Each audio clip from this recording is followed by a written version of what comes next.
Hello and welcome. My name is David McElnay, and I'm representing the Executive Committee of the Urban Design Panel today in introducing our excellent panel presentation of the Urban Design Collaborative from Portland State University. The Urban Design Panel is sponsored jointly by the American Institute of Architects, the American Planning Association, and the American Society of Landscape Architects. And professionals from each of those three organizations make up the executive committee for the Urban Design Panel. We're joined today by Kurt Wilson, past executive vice president of AIA Oregon, who's soon to be in attendance will be Heather Wilson, our new executive for the AIA Oregon. The AIA has previously hosted this event at the Center for Architecture in Portland and now generously offers this monthly Zoom meeting until further notice. In addition to a monthly email announcement, our panel presentation can be found on the AIA Oregon event calendar, as well as their Thursdays at 3 newsletter. So we greatly appreciate the AIA in helping to organize these meetings.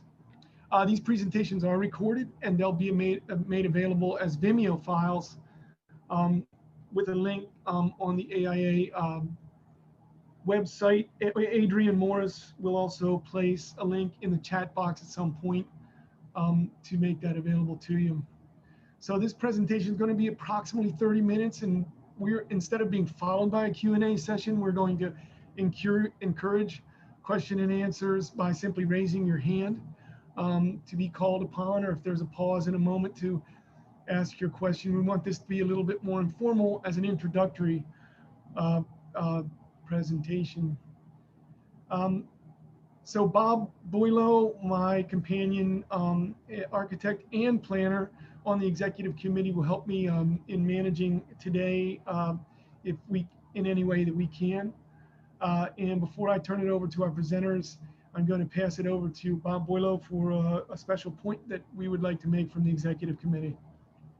Yeah, thank you, David. I just want to do a shout out to anyone who's interested in being more involved in our committee. Please contact us. You can either talk to the individual committee members or Adrian. And especially we're looking at our executive committee. So if you are a member of the AIA, which both David and I are, or APA or ASLA, and interested in the executive committee, please contact us. So we have that opportunity, and we're looking forward to moving forward this year. We have a lot of programs coming up, and we would like you to hear your ideas and what other programs could be. So David, back to you. Sure. So without any further delay, I'm simply going to introduce our presenters for today, which includes Lila Seawang, Assistant Professor of the School of Architecture at Portland State University, who was part of the formative group for this concept of the Urban Design Collaborative at Portland State, and Patty Tillett, Founding Chair, Urban Design Panel, from which we're presenting today, and member of the PSU Urban Design Collaborative. Patty and Lila, please take it away. Okay, hi everyone. I will start just by introducing myself a little bit. I'm kind of new here in Portland. I moved here about 1.5 years, almost 2 years ago now, to take up a position at PSU, specifically to take over sort of urban design responsibilities at PSU after Rudy Barton stepped down. And I am a licensed architect. I went to Cooper Union and got licensed in New York and worked there for many years on larger scale projects at Paycob Freed. And then ended up going to do a PhD in urban history, I guess, in Switzerland. So I specialized in infrastructure projects, water infrastructure history. And then I moved to Portland, and so partly to take over urban design and to figure out how to push that forward within the architecture department. PSU made 2 full-time faculty hires in urban design at the same time. So the architecture department, even though it's a small program, was really trying to commit in a serious way to urban design. So that's in a way what I'm working on, is trying to figure out how to pull that together a little bit at PSU. But being a complete stranger, I ended up starting by really just talking to everyone I could in the city about things that are going on in urban design and what the issues are, just slowly learning about it. PSU does have an urban design certificate. I'm going to share my screen for a minute. It's not a full master's program, but it's a certificate program. And it is open to graduate students in architecture or in planning, but it's also open to community members who have a background somewhat related to urban design. So that could be any of the related design fields or planning. And it involves 5, here are the courses, 5 core classes. So there's a history and theory of urban design, which my colleague Anna Goodman from the architecture school teaches. There's a planning course, public space, which Ellen Shoshkes teaches. Then there are 2 seminars here from the architecture school, one in methods and one in contemporary issues, which I teach both of those. And then there's the urban design workshop taught in planning by Tim Smith of Sarah. And so when I got here, I started working with my co-teachers in the certificate to try and figure out how to make that program more accessible to a number of students by ironing out some of the logistical problems. And as we move forward, our intention is to try and make it more suitable to, let's say, what students want to get out of an urban design certificate and what practice in Portland might need from students graduating with a certificate in urban design, knowing full well it's not a degree program. So as we move forward, we're looking at how to improve that, maybe add in some electives, make it less rigid, find ways for more people to get that certificate and have it function better as a way to offer urban design at PSU. So that we already had and we're working on. And then I suppose then about a year ago, there was a task force initiated by the deans of the College of Urban Planning and Urban and Regional Planning and Affairs. Patty, I've messed that up completely, and the College of the Arts. And I'm going to hand over to Patty because he knows the backstory a little bit more, but 3 members from architecture, faculty members, and 3 faculty from planning were asked to come together to figure this out. So the story begins a little bit earlier than that. The fellows for some time have been talking about how can we really bring together the energy and invention of the university and engage it with practitioners in urban design in the city. You may remember that we'd had long discussions prompted by Mark Raggett about what are we going to do with that great big wooden model of the center of the city. And that was the sort of, that was the catalyst that got this whole discussion going. But where it led was the realization that urban design could be much more influential within PSU, that there are other departments that are interested as well. Fine arts particularly showed an interest in this. You know, they're very much interested in the environment in which art sits. The business school is interested for their real estate, Master of Real Estate students, that they might understand a little more about design. I had taught classes for the Master in Real Estate students for many years, and that really was almost the only design education they got. Most of it was statistical, financial, and so on. So anyway, the idea was how can we bring all of this together? And so we went to the university and broached this idea both with the dean of the, well, the two deans concerned, and with Stephen Percy, who at the time was acting president. And they were all enthusiastic about the idea. The way we presented it was there is a lot of good teaching and research in urban design goes on in the university. A, it needs to spread more widely in the university, and B, we need to find ways to connect what's happening here to the practitioners. But there is a third string to this. It's not just the architects, landscape architects and planners and engineers who are working on infrastructure. It's also the developers themselves and the city departments who are involved.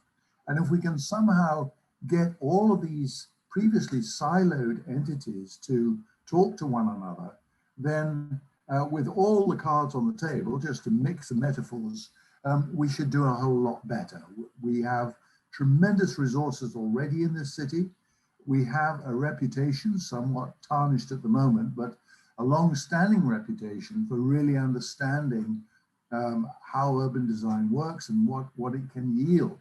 So the intention is that we should stay ahead of the crowd and do what we're doing in an ever better way. And so out of that, as Lila said, the president directed that a task force be set up to figure out from the university's point of view what this could be, what it was going to cost, if anything, and what it could achieve. So that task force was formed and met quite a number of times. First of all, to decide what can it do for the university, how can it serve the university, since the university was going to be investing in it to some extent. And secondly, what materially could we do to demonstrate the potential for this engagement between academia and practice. And so we came up with the idea of a series of conversations that would bring outside expertise to look at Portland, particularly at downtown Portland and its temporarily sad state, and figure out, where we go from here. So that is the first exercise, and Lila can talk rather more eloquently about that than I can. So over to you, Lila. Thanks, Patty. Yeah, so when we were tasked with this, I feel like the six of us, some of us at least, thought maybe the wrong, or not the wrong six people, but definitely not the right, all of the right people were at the table to try and figure out what that would be. And initially the task was also to find space on the campus for some kind of center. And I think we quickly came to the realization that it was probably more important to start doing things before we started to figure out what an urban design collaborative was at PSU, or where it would be. The where costs a lot of money, and the what, requires a lot of, let's say, agreement on what it should be. But just starting to do things was somehow a little bit easier. And for me, it naturally followed out of all of the conversations I'd been having with a few different people leading up to the conversation series, that maybe we just needed to have a conversation about what the issues in Portland were around urban design and who needed to be on board to have those conversations. I mean, I, for one, felt like I wasn't qualified to speak about most of that.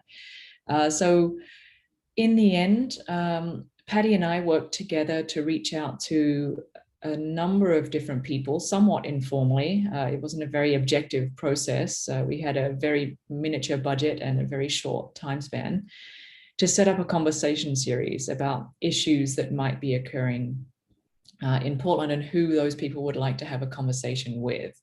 So I'm going to share the poster. I'm not sure if you've already seen it. This was the conversation series we put together, Portland in Conversation. And it was entitled The Infrastructure of the Public City, largely to get across the scales, shall we say, from projects on the ground, from placemaking to blocks to entire streets to street networks. So, and also to bridge from very concrete issues to slightly more meta issues, to large scale thinking. And it happened quite organically. I'll start with, I think the downtown one is a good example to start with. I had been speaking with, well, it sort of escalated, but initially we got hold of Dan Patera to ask him about what on earth, that the problem was the empty downtown, which Portland has been facing for a year or so at least. But Patty and I were thinking, well, what good examples, what other examples do we know of depleted downtowns that have recovered? And we thought about Detroit, and Dan Patera has worked in urban design in Detroit for a long time. He was a Loeb Fellow at Harvard as well. So this was his sort of topic. And I reached out to him and said, who would be the best person to speak about it? And he said he would be happy to. And then he brought in Melissa Dittmer, who worked with him on the sort of downtown recovery of Detroit, and then ended up working for the main developer in Detroit. Patty, probably everyone else will remember the company. It's a Fortune 500 company that he owns. And he basically bought up a large portion of Detroit. So the comparison isn't the same. There are things that Portland doesn't have, like a developer who's willing to put in so much money to a downtown recovery. But it was a wonderful conversation. Nolan Leinhart at ZGF, urban designer, who's involved in a number of projects such as the Broadway Corridor, he was the respondent. So all of these happened, in a way somewhat organically. We look for someone outside and someone inside, usually. Randy Gregg offered to moderate, and Randy knows both Dan and Nolan. So in a certain sense, the conversation had a good chemistry to begin with. And then basically we met once before, and I said, it's your decision. This is the empty downtown and its recovery is the general topic. What would you like to speak about? And they figured out a topic amongst themselves and had a reasonably organic conversation about that. What it means for Portland, but what it means for Detroit, the pros and cons, things like that. So we had one of those in relation to housing. Anjali Halova is a developer here in Portland. She did work at Girdling Edlin. I'm saying that wrong, probably. Initially for many, many years, then worked for Project PDX and worked on the framework project with Lever Architects. And has just started her own firm, her own development firm now, with Elizabeth Timmy, who works on ADU projects in Los Angeles. And they spoke about the recent code changes from single family housing into multi-family, multi-dwellings, which will impact the east side of Portland a lot, especially.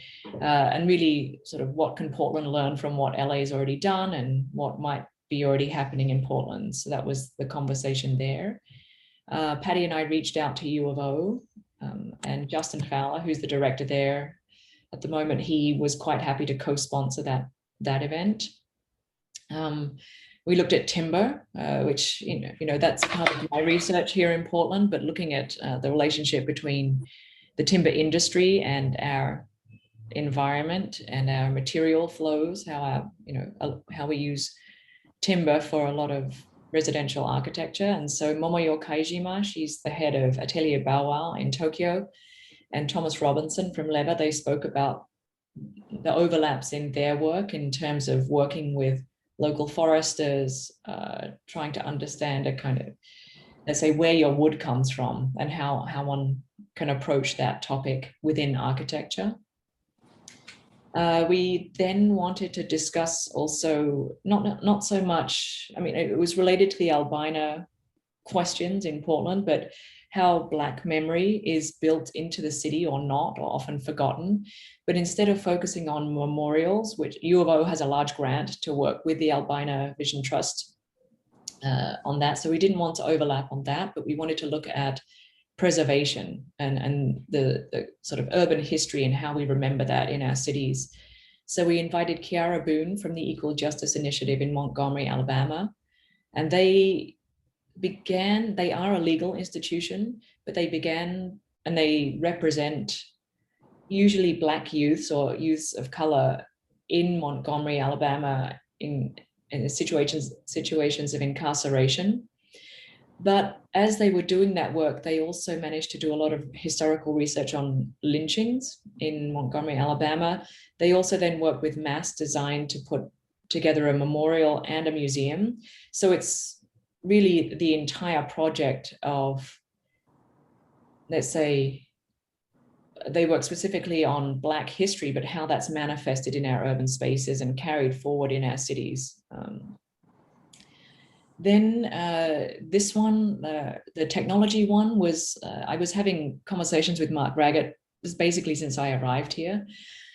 And I remember asking him what he thought the biggest topic in urban design in Portland was. And he said, you know what, whatever changes we put into the city of Portland today, they're really for people who are 20 right now. He said, think about a 20-year-old. He said, you need to speak to the 20-year-olds, and it needs to be about public technology and public space. He said, we are all in love with, the downtown public spaces, the squares, the plazas, and how that works. And he said, the 20-year-olds, they maybe don't care about it in the same way, and their public space happens on the internet or in the virtual realm. So he thought the biggest topic would be technology, even though he professed quite clearly that he knew nothing about that. But he thought that was the biggest topic. So then I asked him to find someone. He said he'd be willing to moderate it, but not speak about it. And he reached out to Hector Dominguez, who is the main engineer at Smart City PDX, looking at Portland's recent ban on facial recognition and other projects they have going there with the city of Portland. And then we asked Hector who he would like to have a conversation with. And he picked Dawn Nafis, who, she is inside Portland, but she's quarantined in New Zealand for the last year and a half, so it almost counted. But she is the ethics, the person in charge of, ethics in data management for Intel. So public data collection and the ethics around that. And so they had a great conversation about how far data collection should go, what kind of a public space is in the virtual realm. And then we had a conversation about the street, and that built upon one of the earlier projects that the collaborative had done. It was a collaboration, I think I can pull it up here, that Ellen Shoshkas ran, a collaboration with PBOT and Trek. And that was looking at the success or failures and the ways in which the PBOT's Streets for People project over the past year during COVID, the closing of the streets and allowing certain businesses to take over parts of the street for their business, and what are the downfalls of that? How could it be better? What's working really well? So there are a few workshops related to that. And so that conversation in a way built upon that. And Art Pierce from PBOT was the Portland speaker, and he was very interested in the work that Lisa Parker is doing with the city of Vancouver along similar, in a similar vein, but with a certain amount of a larger municipal funding, shall we say, larger support from the city. So they had a really great conversation. They also hit it off really well. Some of these conversations really took on a life of their own, and some were a little bit more staged, shall we say, but that was a very natural and engaging conversation as well. And then the last one was really about land, and being a foreigner who came to Portland, it was very noticeable. I feel very much that I'm living on someone else's land, and the question about land and whose land is it, we turned to Judy Bluehorse Skelton, who is an assistant professor at PSU, and she wanted to have a conversation about land back and land stewardship and environmental care. And she invited Gabe Shoships to have a conversation about that. And our moderator there was Athena Shepherd, who is a graduate student in the Department of Architecture.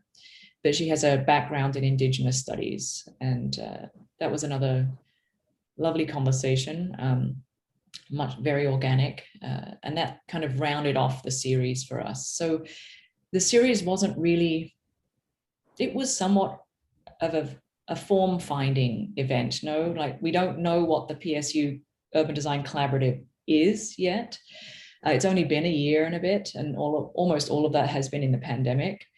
So it was a way of finding out what the issues are, the people who might want to be involved, and moving forward, the next steps are really asking people, well, we don't really know what the next steps are yet. So I guess the question for today is, if anyone has ideas or projects that they think would be useful in terms of either a symposium series, lecture series, but also getting back to the urban design certificate, a way for practice to come into the classroom. So I teach personally also those 2 urban design seminars, but I teach the urban design studio as well, which is an undergraduate studio. It's the last studio that undergraduates take in their bachelor's. So it's the 4th year, the last project they take. They take urban design and then housing, large scale housing. And I usually teach both of them.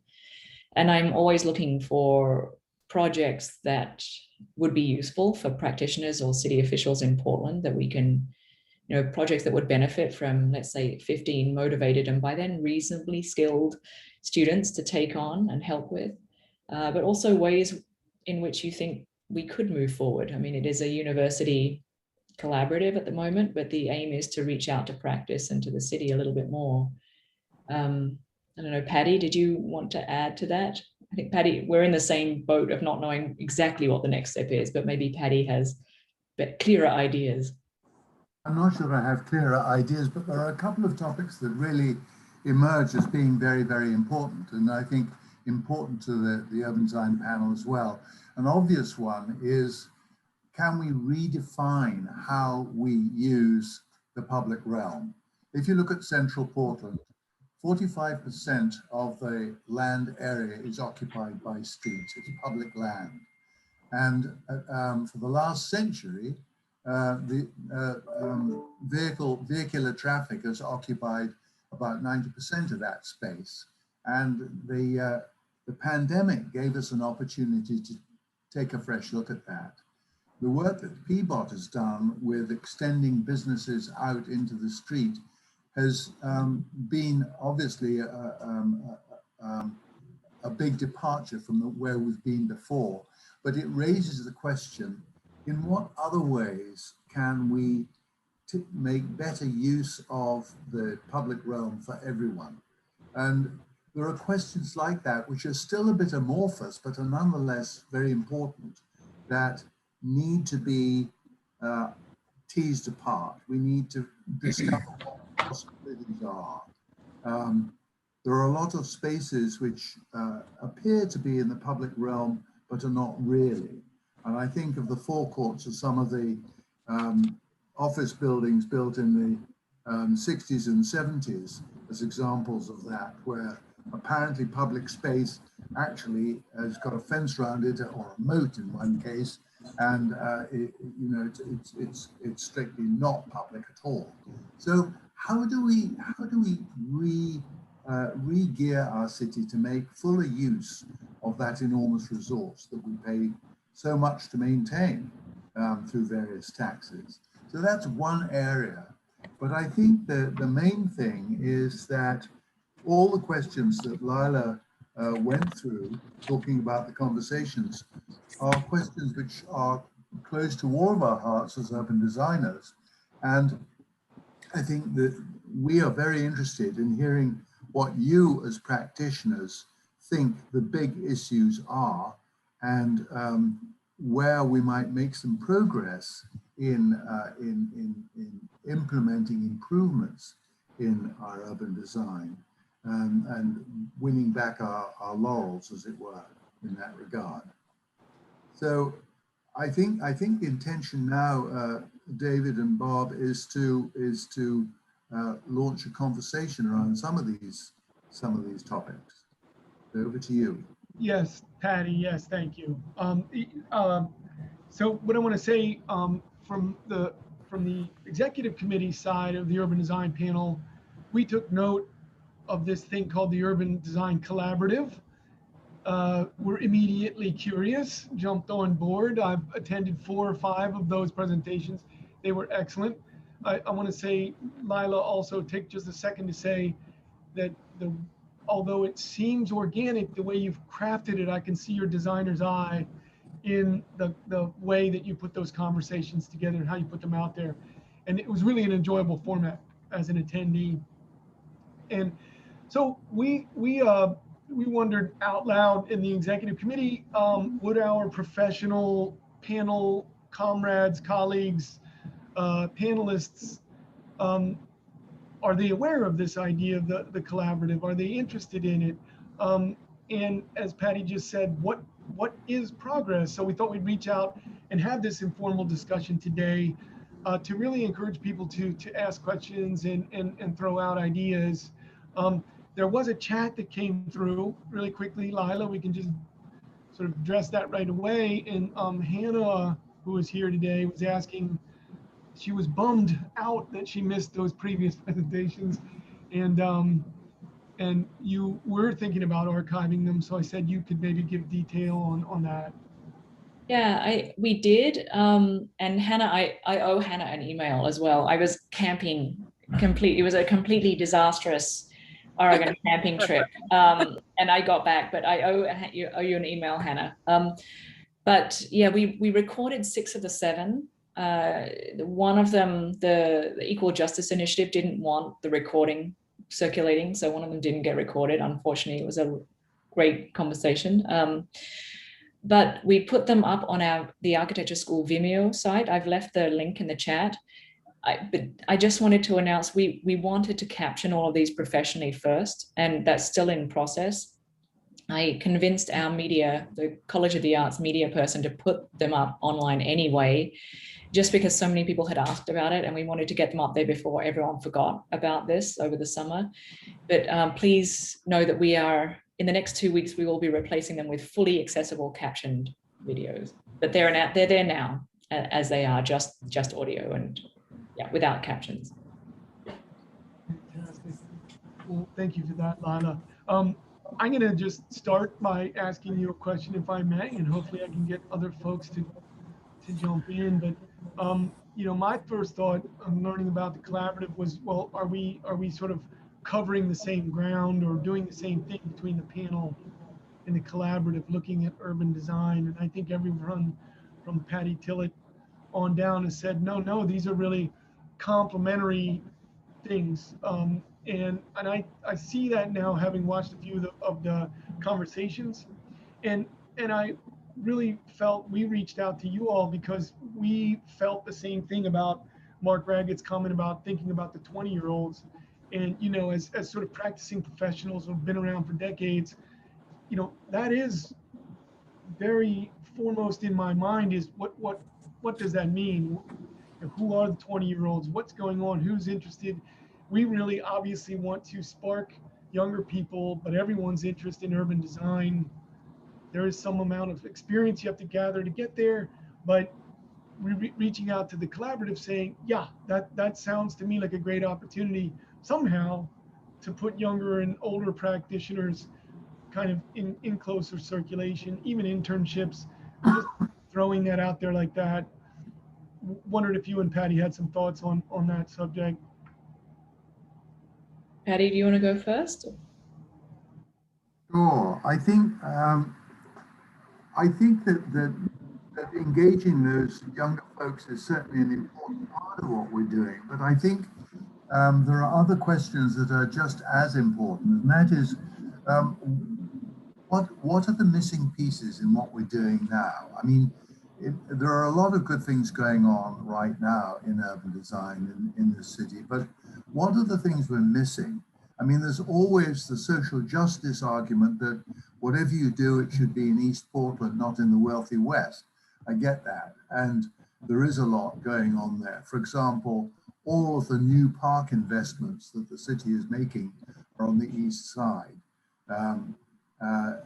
the efforts at increasing tree canopy coverage are focused on the east side and so forth. So there are things of that sort going on, and an attempt to interconnect the various trail systems we have. All of those, I mean, there's all on the sort of parks side of the ledger, but I think there's a great deal more that we could do. I mentioned what are other ways we can use the public realm. I think that many of the other issues raised have questions hidden within them. And I think if Lila and I hope to get anything in particular out of this conversation, it is what do you as practitioners see as productive areas of investigation? What are the things that are missing from our discussion at the moment to put us back in the Premier League in urban design? So, you know, I'd really like to hear what thoughts you have. You're all practitioners, you all have a huge amount of experience, and you all know Portland well. So there is no better expert group to answer this question. Yeah, and I think to add on to that, one thing the school does offer is a group of students who can test things in a less challenging and threatening way. You know, the fact that students make sometimes proposals that are far out or slightly less realistic, it takes the pressure off a head-to-head battle over what's the right design proposal for very concrete propositions in Portland. So just off the top of my head, I can imagine the ways in which that relationship could develop. Internships, you mentioned, David, I'm sure. Yeah, there are lots of students, especially ones who just graduate with a certificate, would be probably very interested in internships, whether that be in planning or development firms or architecture firms. The studios, what's great about that is that there's always a group of young students who can tackle contemporary issues, in Portland, but with a very fresh eye. Whether or not one takes it or not, it becomes something that you don't have to, obviously you're not paying for that, but you're also not committed to following one of those answers. And I feel like people are less threatened by those proposals. For the methods class that I teach, for example, I could imagine running a session where students actually get to come and visit the urban design panel and see what you do and understand how things work in Portland. I think that's another way in which you would all be slightly more of in a mentor role to students. But maybe, I mean, I think Patty's supportive of it, but maybe one role for the Urban Design Collaborative moving forward is precisely this kind of conversation series that manages to bridge between practice in Portland and issues that a lot of students are struggling with. So the students really are concerned with social justice. They really are concerned with whose land we're sitting on, with housing, with densification, with the environment. So all of these issues in a way come from the issues that students are concerned with, but also pairing it with practical large issues in Portland that you're all dealing with. So just off the top of my head, those are 4 areas that I feel like could be ways in which we could complement each other moving forward. But yes, like Patty, I would love to know what issues, I go back to Patty's question, what you all think would be productive areas to explore.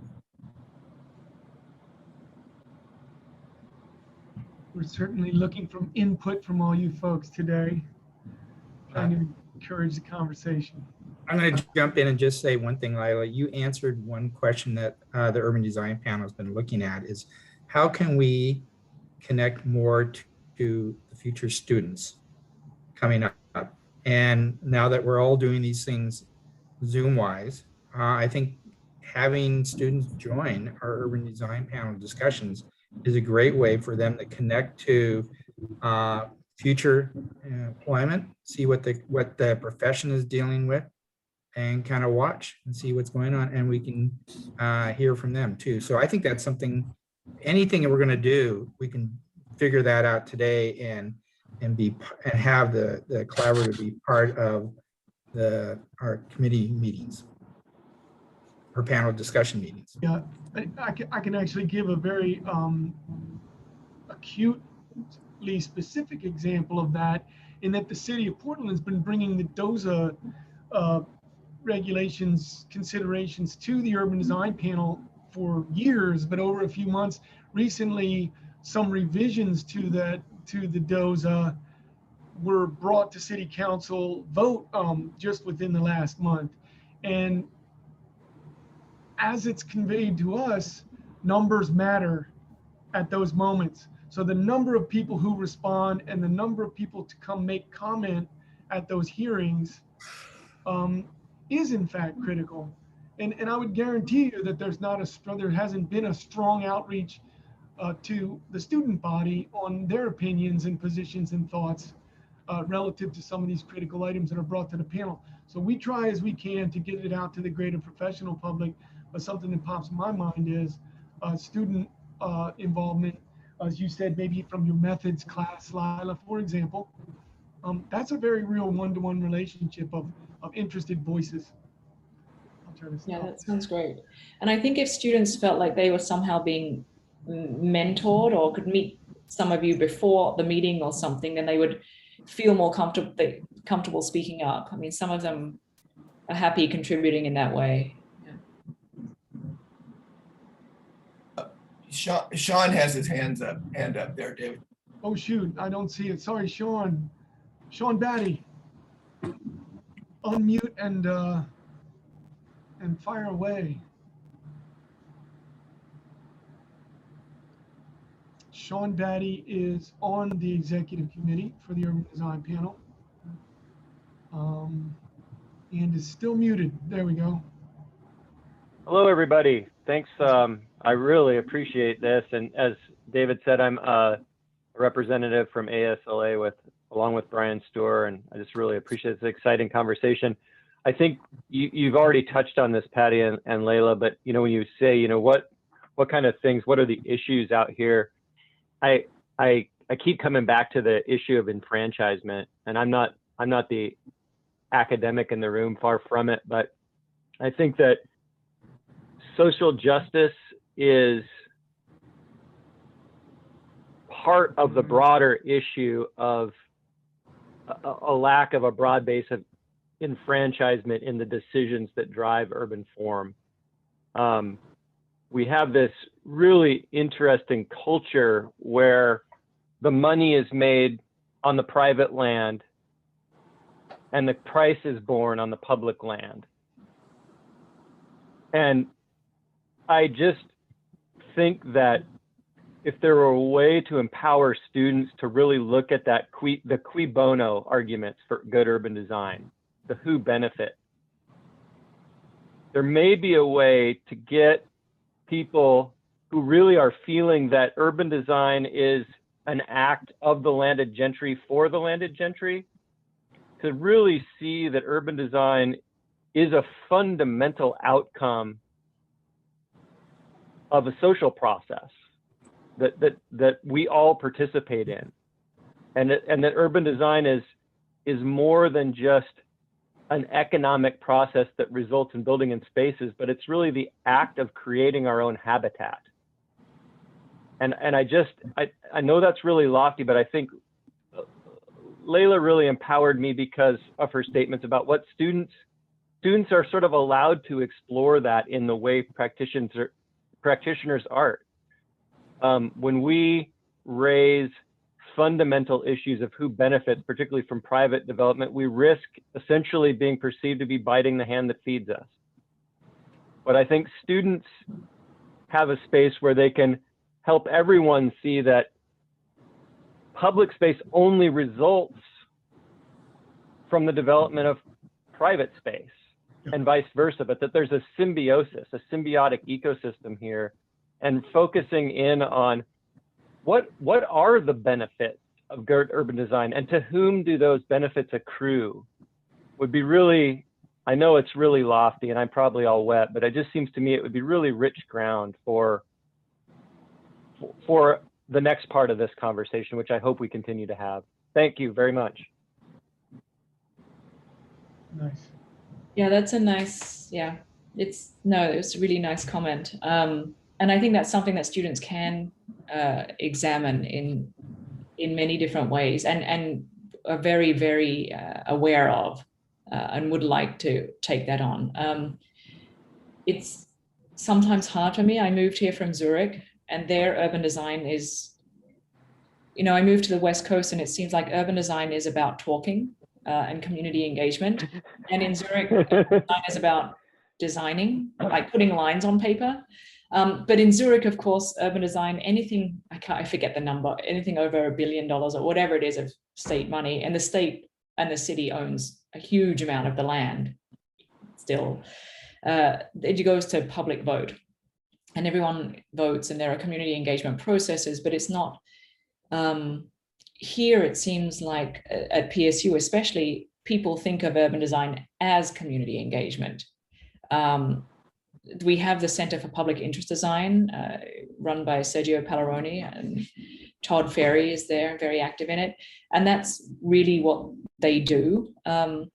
But community engaged design is something I wasn't really aware of until I came here. And I think that's, so for me, it's always about juggling these angles, like how does the public get involved? And if it's not instituted top down in a place like Zurich, if it has to be a community project to get those voices to speak about what they want urban design to be, because they don't have any rights to begin with. Like most of us don't have much rights legally to say what should be happening in our urban spaces. Is just about pressure and storytelling. And that's what brings me back to what you were talking about, Sean.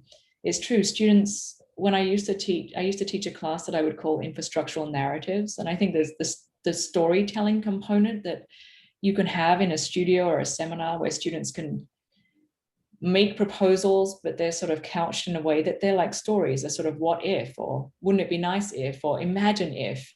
And it's, again, yes, much less threatening. It's there's a space that students can explore that is beyond what practice can usually. If I can just add to that, there's something that occurs to me. It's always very difficult to talk about things in the abstract. We do much better when we're confronted with a specific problem, like the I-5 widening at the Rose Quarter, for example, or a master plan for the South Park blocks, or the replacement of the post office. I think that one way to approach this is really to look at projects that have been implemented in recent years and approach them in a new way. What if we had approached this in a different way? How might the outcome be different? I think we're looking for lessons learned in what we've done, and a way to organize those lessons and those pieces of knowledge to equip us to do a better job in the future. And I think it's those sorts of things that we're looking for. It's the missing pieces between the practitioners and the academics, the developers and the departments who build stuff. So maybe there is a rich vein of material in recent and current urban design projects that can get the conversation off the abstract null point and into useful information. I think that's what we need to get at. Yeah, I think that's a great point, Patty. Lessons learned. It strikes me a year or two ago seeing a presentation by the I think it's the director of planning in the city of Vancouver, British Columbia, and some of the gymnastics that they're doing with land lifts and things like that to try to either stem the tide of a singular type of housing or other things like public realm. And for me, one part of that, as in being sort of in the midst of this push and pull between private property and public open space, is frankly the transactional quality of that. So not that I feel that that's the only way, but what I've learned is to embrace kind of understanding from the developer's point of view, private practice, and what I currently do now with reviewing land development proposals is a transactional mode of finding value in the public realm that the developer can take their type of value from. So I think that kind of falls into the lessons learned category, and it strikes me between kind of the MRED, Masters in Real Estate Development, the MERP, or rather Urban Design certificates and studies. There's kind of a potential for discussing more openly what a transactional value would be to create valuable public benefit, public space, accessible public space. That is to say, also another way to look at that is to say, how do we incentivize it versus prescribing it or trying to prescribe it in some sort of code form. So that's another thought that I have from the field, if you will. There's a specific example that falls into that category, David, and that's the beginnings of the Pearl District. I mean, as you all know, there was a RUDAT study done in 1983 looking at that whole area north of Burnside, and it sort of stayed within the rules of what the city had already established with zoning and so forth, but it hinted that there might be something bigger. And in the event, private developers took the hint and took the initiative to say, okay, let's look at something bigger. It's outside what the zoning permits, but let's just look at something bigger. And then let's take it, bypass the planning department, go straight to the city and say, look, we've got a better idea. And that we all see what that led to. I mean, that sort of initiative, I think, is incredibly important. Is there a way to cultivate it?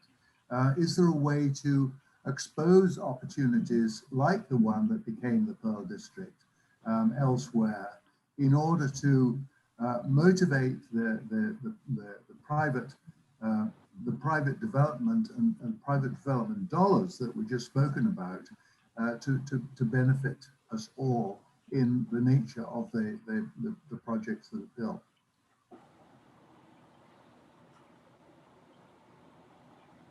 Absolutely. Looking for other input.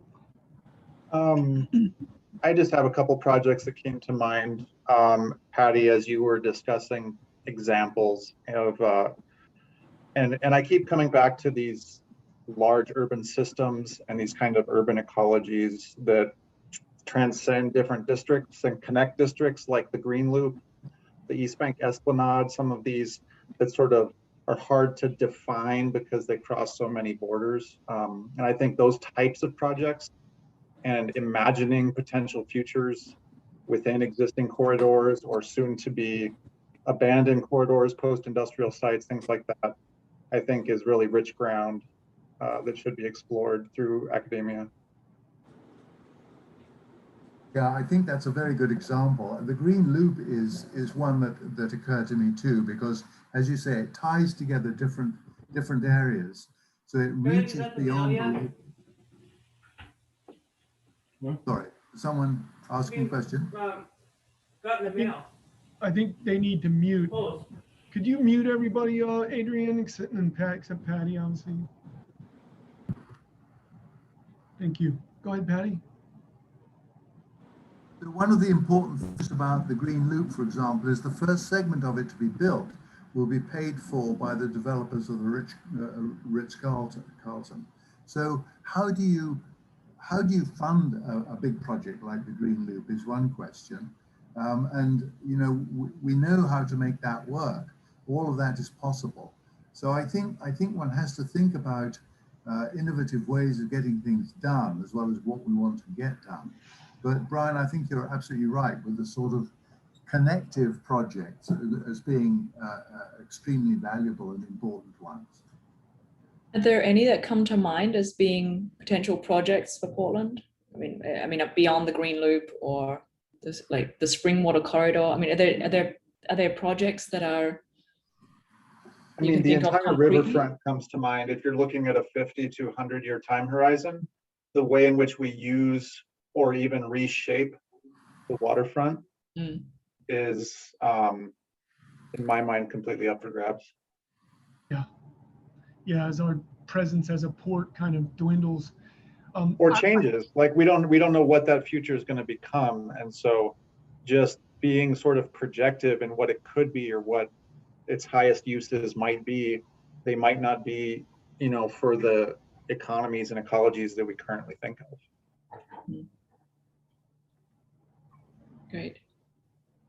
I just throw this in, Lila. I don't know if you've seen this, but on YouTube, I just found it by accident.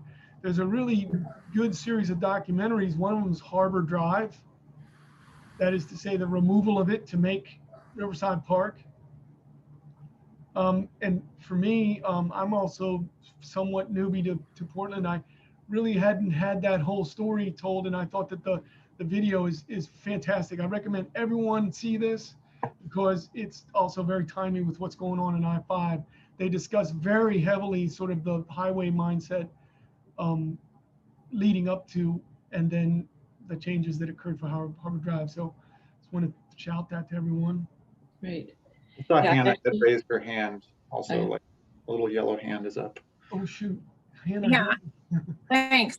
I'm Hannah, and I teach at PSU as well. I teach the urban design course for urban planners that's required as a part of their degree. And I just wanted to advocate for smaller projects, or like focus on the smaller sort of like physically tangible aspects of urban design, because the way that I'm teaching urban design and inclusive urban design to my students is about how we've like coded certain priorities into our physical design. So a seat that is too small for a plus size person to sit in, you know, or spaces that feel gendered or unsafe for women at night, or I mean, we're even looking at like, you know, how much foliage is like adjacent to an elementary school in different parts of the city. And so these kind of small decisions rather than very large projects are really critical as we look at design through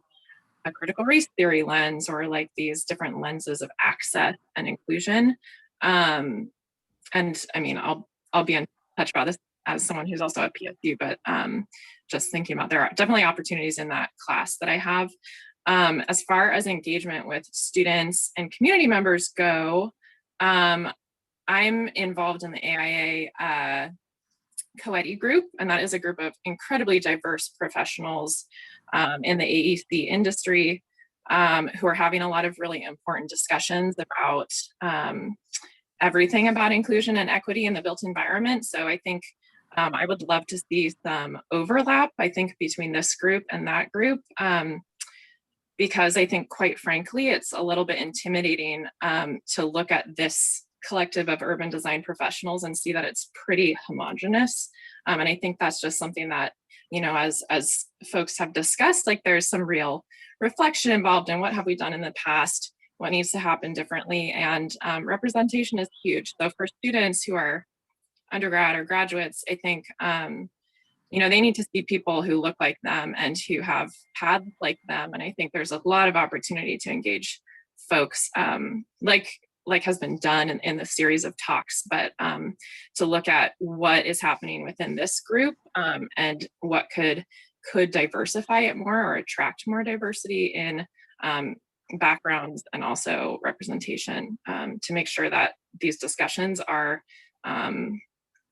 really like representing a diversity of needs and interests. Absolutely. I think in many ways, those of us who were educated in the 20th century, I think we all should be kind of, I think we're all trying to reach in to try to understand what that means when there's a kind of a newish, the aha moment for me recently was having someone basically present historic preservation to me as kind of alien and unlike, you know, the population in the given neighborhood being discussed, where historic preservation was never really pushed into that lens. And I think it's a good and healthy thing.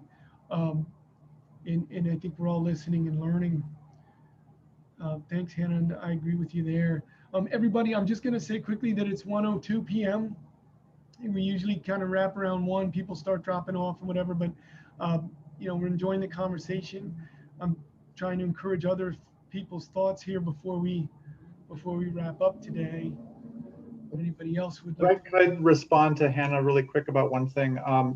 In the small scale interventions that you discussed, Hannah, I think, I mean, I'm a landscape architect and an urban designer. So in initially I'm thinking, yes, those site design decisions that have wider systemic effects, I think are really important. And in many ways that is landscape architecture as part of a collaborative team, usually, depending on what the project is. And when I thought that, I thought, okay, one of the things that seems most important to whatever this conversation becomes is making sure that there's a robust presence of people other than architects. So in addition to, right, it's like there's all these different professionals that hover around this thing that's called urban design that we don't quite even know exactly how to draw a line around it. And I think the conversation would benefit from ensuring that the pie chart doesn't look overly skewed to any one perspective.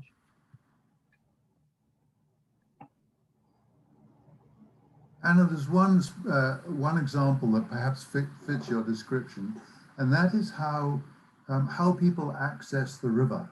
And it's something which is dealt with as a sort of a one-off new problem each time, but really there's a lot in common with all of the approaches, whether you're talking about getting to a fishing pier in North Portland, or whether you're talking about the South Waterfront condos and people getting to the waterfront there.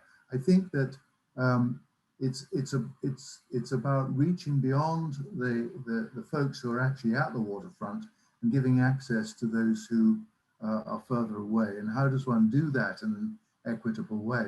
I suspect there are a great many types of problem like that one could wrestle with and investigate usefully. Yeah, and I think the crossing the scales is also important. I mean, PSU historically has a problem with not teaching the large scale. It teaches the small scale, like in the planning. I think Ellen's class also is the public space is usually about placemaking and smaller design pieces. And we have a number of CPID courses that tackle that. And I think somehow bridging, like always being aware of the range in scales is, I mean, I spoke about the large scale mainly because I was brought on because we're missing that in the department.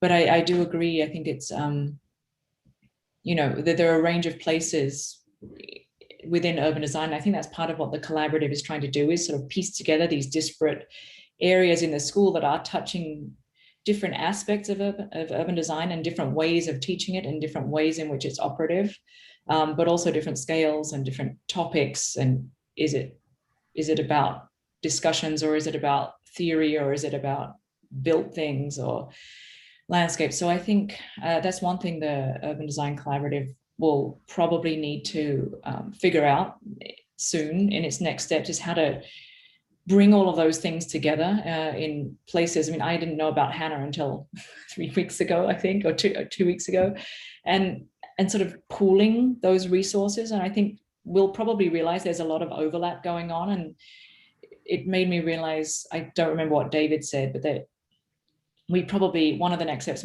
probably is to have some sort of virtual presence, like some sort of website where we can all pool our, share what we're doing and have this conversation happen in a way that it's open to not only the different people at PSU who are working on things, but also broader engagement with Portland. We don't have any money to put that together, nor do we have anyone who knows how to do that. But I think that's probably a very soon next step. I think that's a great point, Lila. And we at the Urban Design Panel, we've been trying to think like that as well. And the current version of what's in front of you today is an evolution of that. Now folks can get our recordings off the site of the AIA Oregon, but of course that's one professional group, trying to bring all the professional groups in like you say, sort of where that central resource occurs. As Brian Sturgis said, that encourages diversity on the professional side, involvement in urban design, as much as what's coming through towards us from the youth in the profession. So we want to be relevant and valuable to that growth of those young folks coming down the pike. And with that, I'm going to ask for any final comments, because people are dropping off and we've all got to go hither and thither. If no one else has anything to add, I'm going to say for everyone, thank you so much, Lila and Patty and Hannah, for that matter. You come from PSU side as well. We very much appreciate that presentation today. It was brave to kind of just jump in and open a conversation, ask questions, and I think everyone in here will now know how to get in contact with one another, and hopefully we can keep this conversation going.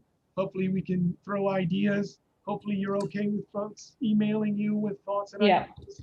I'm going to leave my email address in here, and I think maybe also I'll just reach out to all of you when we have reviews for design studios. That's probably a great first step. Free labor. Yeah. I'm sure there's a bunch of us here that would love to be relevant in those terms as well, to pay it forward, if you will, in terms of being a guest critic and things like that. Love it. We also, the Urban Design Panel and the Executive Committee, we can also be a clearinghouse. If someone knows us and wants to get in touch with someone, please do. Adrienne Morris at the AIA Oregon, thank you so much for organizing and hosting this today. She's our secret powerhouse of how we keep these monthly presentations moving forward in a coherent fashion. So we'll look forward to your future conversations. Look forward to seeing you all at the next Urban Design Panel 1 month from now. We'll help to get the announcement out within a few weeks of what that's going to be. Try to get it out as soon as we can. But on behalf of the Executive Committee, I want to thank everyone again and hope to see you soon. Have a great day. Thanks a lot. Thank you very much for the opportunity. Thank you. Thank you, everyone.